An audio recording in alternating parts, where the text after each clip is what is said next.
ఎవరైతే without IELTS without German language apply చేయాలనుకుంటున్నారో Germany అనేది బెస్ట్ కంట్రీ అండి వాళ్ళకి. ఓకే, జర్మనీ అనేది జాబ్ సీకర్ వీసా. ఈ మధ్య మనం ఆపర్చునిటీ కార్డ్ కూడా అంటున్నాం దానికి. ఓకే, ఆపర్చునిటీ కార్డ్ అనేది జర్మనీ కంట్రీ అనేది మనకు ఒక అవకాశం ఇస్తున్నారు అక్కడ వచ్చి వర్క్ చేసుకోవడానికి. ఓకే, ఎవరైతే హెల్త్ కేర్ కానివ్వండి, లేదు అంటే సైన్స్ కానివ్వండి, టెక్నాలజీ, ఐటీ ప్రొఫెషనల్స్ ఎవరైతే ఉంటారో వాళ్ళు జర్మనీకి అప్లై చేయొచ్చు అండి. మినిమం గ్రాడ్యుయేషన్ అయిపోయిన తర్వాత ఒక 2 to 3 years ఎక్స్పీరియన్స్ ఉంటే జర్మనీ కూడా అప్లై చేయొచ్చు.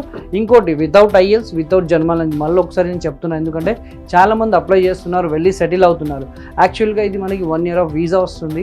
ఓకే, 1 yearలో వన్స్ మనకి జాబ్ వస్తే అక్కడ నుంచి వర్క్ పర్మిట్, అక్కడ నుంచి మనం బ్లూ కార్డ్ కూడా అప్లై చేసుకోవచ్చు. ఇది కూడా మనకి 4 to 6 months ఆఫ్ ప్రాసెస్ అనేది. దీని కూడా education documents, work experience document ఎగ్జాక్ట్గా ఉంటే అండ్ ఫాలో అప్ దేనికైనా ఏ కంట్రీకైనా కానివ్వండి, ఆస్ట్రేలియా కానివ్వండి, కెనడా కానివ్వండి, జర్మనీ కానివ్వండి, ప్రాపర్ ఫాలో అప్ ఉంటే ఈజీగా మనకి 100% వీసా వచ్చే ఛాన్సెస్ చాలా ఉంటాయి. ఈ 4 countries కూడా మనం ఫస్ట్ ఎవాల్యుయేట్ చేసుకుంటామండి. దీనికి సపరేట్గా ఎక్సెలా సైడ్ నుంచి మీకు ఒక కేస్ ఆఫీస్ అనేది గైడ్ చేస్తారనమాట, స్టార్టింగ్ పాయింట్ నుంచి ఎండింగ్ పాయింట్ వరకు. అంటే వాళ్ళు చెప్పిన డాక్యుమెంట్స్ మీరు టైం టు టైం సెండ్ చేస్తే ప్రాపర్గా ఫాలో అప్ ఎక్సెలా సైడ్ నుంచి 100%గా ఉంటుంది. డాక్యుమెంటేషన్లో కూడా వన్స్ అది ప్రాపర్గా జరిగితే ఈజీగా మీకు పిఆర్ వీసా ఛాన్సెస్ చాలా ఉంటాయి.